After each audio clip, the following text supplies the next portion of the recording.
नमस्कार दोस्तों, आज है 18 फरवरी 2026 और हम बताने जा रहे हैं आज की मायावती जी से जुड़ी 10 बड़ी खबरें। लेकिन उससे पहले अगर आप चैनल पर नए हैं और हर रोज मायावती जी से जुड़ी खबरें सुनना चाहते हैं तो अभी चैनल को सब्सक्राइब कर लीजिए। तो अब शुरू करते हैं 18 फरवरी की सबसे अहम खबर यह रही कि उत्तर प्रदेश की राजनीति में 18 फरवरी के आसपास सबसे बड़ी चर्चा बहुजन समाज पार्टी की नई रणनीति को लेकर हो रही है। खबरों के मुताबिक मायावती ने एक बार फिर दलित मुस्लिम सामाजिक समीकरण को मजबूत करने की दिशा में बड़ा कदम उठाया है। पार्टी संगठन में बदलाव करते हुए कुछ पुराने नेताओं को फिर से अहम जिम्मेदारियां दी गई हैं, जिनमें नौशाद अली और अशोक सिद्धार्थ जैसे नाम शामिल हैं। राजनीतिक जानकारों का मानना है कि यह कदम सीधे तौर पर 2027 के विधानसभा चुनाव को ध्यान में रखकर उठाया गया है, क्योंकि बसपा पहले भी इसी समीकरण के सहारे सत्ता में आ चुकी है। इस रणनीति को लेकर राजनीतिक गलियारों में कई तरह की चर्चा चल रही है। कुछ लोग इसे मायावती की साइलेंट वापसी बता रहे हैं, जबकि विरोधी दल इसे पुरानी राजनीति की वापसी कह रहे हैं। बसपा के अंदरूनी सूत्रों के अनुसार पार्टी अब बूथ स्तर पर संगठन मजबूत करने और नए वोटरों को जोड़ने पर फोकस कर रही है। यही वजह है कि पिछले कुछ हफ्तों में लगातार बैठकें और पदाधिकारियों की नियुक्तियां हुई हैं। विश्लेषकों का कहना है कि दलित मुस्लिम वोट बैंक को फिर से एकजुट करने की कोशिश उत्तर प्रदेश की सियासत को पूरी तरह बदल सकती है, क्योंकि यह समीकरण अगर सफल हुआ तो कई सीटों पर सीधा असर पड़ेगा। मायावती की रणनीति सिर्फ चुनाव जीतने तक सीमित नहीं है, बल्कि वह पार्टी को फिर से ग्राउंड लेवल पर सक्रिय बनाना चाहती है। यही कारण है कि पार्टी नेताओं को सोशल मीडिया और जमीनी कार्यक्रम दोनों पर ध्यान देने का निर्देश दिया गया है। दूसरी बड़ी खबर, हाल ही में मायावती ने बसपा नेताओं के साथ बड़ी बैठक की, जिसमें कई राजनीतिक मुद्दों पर चर्चा हुई। इस बैठक में उन्होंने संसद में चल रहे विवादों और जनहित के मुद्दों की अनदेखी को लेकर सरकार और विपक्ष दोनों पर निशाना साधा। खबरों के मुताबिक उन्होंने SIR जैसे चुनावी और प्रशासनिक मुद्दों पर भी सवाल उठाए और कहा कि कई फैसलों के पीछे साजिश जैसी स्थिति दिखाई देती है। बैठक का सबसे अहम पहलू यह रहा कि मायावती ने संगठन को ज्यादा आक्रामक अंदाज में काम करने का संदेश दिया। उन्होंने नेताओं से कहा कि जनता के मुद्दों को सीधे लोगों तक पहुंचाया जाए और सोशल मीडिया पर सक्रियता बढ़ाई जाए।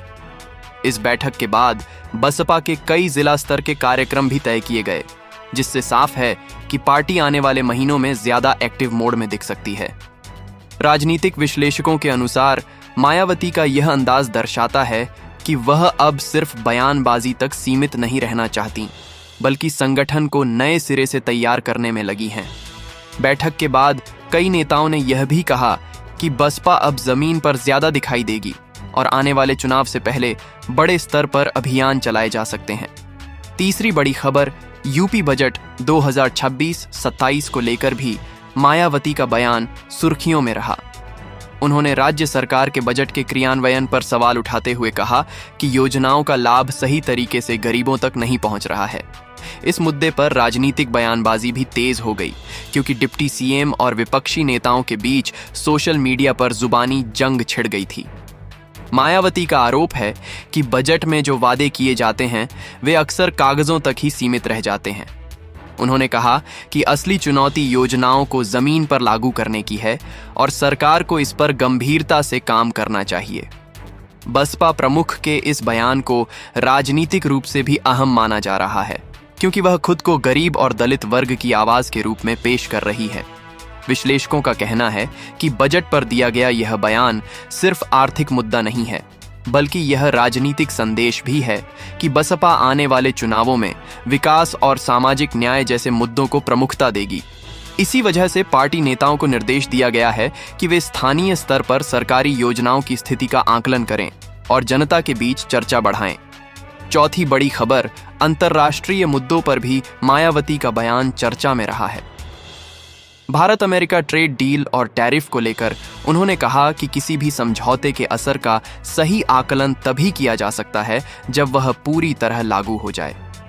उन्होंने जल्दबाजी में निष्कर्ष निकालने से बचने की सलाह दी और कहा कि सरकार को देश के गरीब और मध्यम वर्ग के हितों को ध्यान में रखना चाहिए। राजनीति के अनुसार यह बयान दिखाता है कि मायावती सिर्फ राज्य की राजनीति तक सीमित नहीं रहना चाहती, बल्कि राष्ट्रीय और अंतर्राष्ट्रीय आर्थिक मुद्दों पर भी अपनी राय रख रही हैं। इससे पार्टी की छवि एक राष्ट्रीय विकल्प के रूप में मजबूत करने की कोशिश दिखाई देती है। बसपा के समर्थकों का कहना है कि मायावती हमेशा आर्थिक फैसलों को सामाजिक न्याय के नजरिए से देखती हैं। इसीलिए उन्होंने व्यापारिक समझौतों के असर पर सावधानी बरतने की बात कही।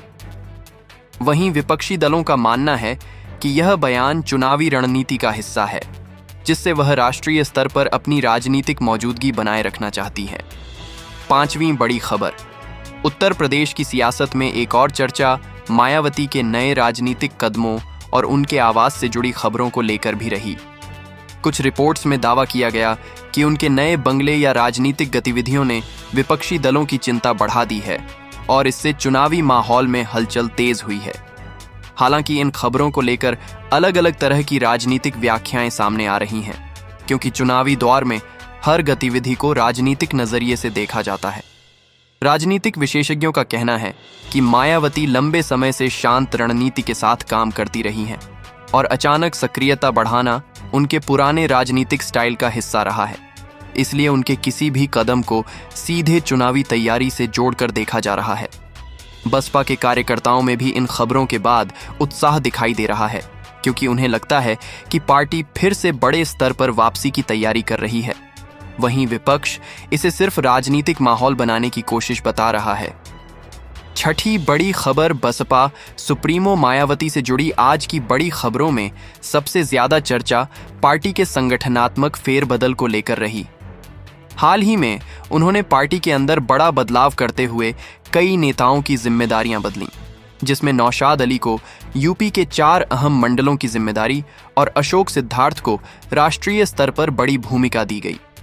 राजनीतिक विश्लेषकों का कहना है कि यह सिर्फ संगठनात्मक बदलाव नहीं, बल्कि 2027 विधानसभा चुनाव की रणनीतिक तैयारी का हिस्सा है। मायावती लंबे समय से अपने भरोसेमंद नेताओं को फिर से आगे लाकर पार्टी कैडर में नई ऊर्जा भरने की कोशिश कर रही हैं। इस बदलाव के पीछे एक बड़ा मकसद मुस्लिम और दलित वोट बैंक को फिर से मजबूत करना भी माना जा रहा है। बसपा के अंदरूनी सूत्रों के अनुसार हाल के महीनों में पार्टी की कई मीटिंग्स में यह तय किया गया कि अब बूथ स्तर तक नए चेहरों को जिम्मेदारी दी जाएगी। यही कारण है कि पुराने नेताओं की वापसी और नए चेहरों को प्रमोट करने का सिलसिला तेज हुआ है। राजनीति के जानकार मानते हैं कि मायावती की शैली हमेशा शांत लेकिन अचानक बड़े फैसले लेने वाली रही है और यह बदलाव भी उसी रणनीति का हिस्सा है। 7वीं बड़ी खबर। हाल के दिनों में मायावती ने यूपी बजट और राज्य सरकार की नीतियों को लेकर भी तीखी प्रतिक्रिया दी। उन्होंने कहा कि बजट में रोजगार और सामाजिक न्याय जैसे मुद्दों पर ज्यादा फोकस होना चाहिए, क्योंकि आम लोगों की सबसे बड़ी चिंता यही है। उन्होंने यह भी कहा कि अगर योजनाओं का फायदा वास्तव में गरीब और पिछड़े वर्ग तक नहीं पहुंचता तो बड़े बड़े बजट घोषणाओं का कोई मतलब नहीं रह जाता। राजनीतिक विश्लेषकों का मानना है कि मायावती इस मुद्दे के जरिए खुद को गरीब वर्ग की आवाज के रूप में फिर से स्थापित करना चाहती हैं। राजनीतिक माहौल में इस बयान के बाद बहस तेज हो गई, क्योंकि विपक्षी दल भी बजट पर सवाल उठा रहे हैं। मायावती के बयान का एक अहम पहलू यह भी था कि उन्होंने सिर्फ आलोचना नहीं की, बल्कि रोजगार सृजन और सामाजिक सुरक्षा पर ठोस नीति बनाने की जरूरत पर जोर दिया। बसपा नेताओं को भी निर्देश दिया गया कि वे स्थानीय स्तर पर जनता की समस्याओं को उजागर करें और सोशल मीडिया के जरिए इसे ज्यादा लोगों तक पहुंचाएं। 8वीं बड़ी खबर। एक और बड़ी खबर यह रही कि मायावती ने केंद्र सरकार और भाजपा पर हमला बोलते हुए कहा कि मौजूदा नीतियों से समाज के कई वर्ग परेशान महसूस कर रहे हैं। उन्होंने आरोप लगाया कि महंगाई और बेरोजगारी जैसे मुद्दों पर सरकार को ज्यादा गंभीरता दिखानी चाहिए। इस बयान को राजनीतिक रूप से अहम माना जा रहा है, क्योंकि बसपा लंबे समय तक अपेक्षाकृत शांत नजर आ रही थी, लेकिन अब मायावती फिर से खुलकर बयान दे रही हैं। राजनीतिक विशेषज्ञों का मानना है कि यह बदलाव संकेत देता है कि बसपा आने वाले चुनावों में ज्यादा आक्रामक रणनीति अपनाने जा रही है। साथ ही उन्होंने यह भी कहा कि विभिन्न समुदायों में असंतोष बढ़ रहा है और सरकार को इस पर ध्यान देना चाहिए। हालांकि